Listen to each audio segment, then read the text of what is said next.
Ito sir yung kapartner ko, si Owen. Oh. Work from home kami ngayon.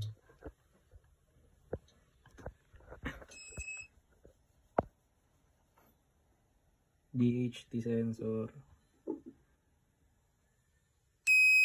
Yellow light.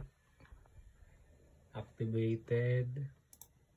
Tapos, mag-update siya dito. Yan.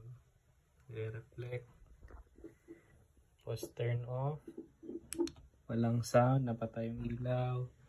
Sensor off. Dito tayo sa water sensor. Green light. Blue light yung sa akin sir kasi wala na akong yellow.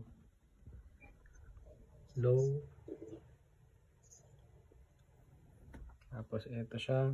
Lagyan natin sa tubig. Red light. Tapos long beep. Water level high. Update siya. Sa'yo ba yun, pare? Sa akin yan. Tapos pag inalis sa tubig, balik sa normal, water level, low na ulit. Tapos patayin. Pwede rin sabay nakabukas.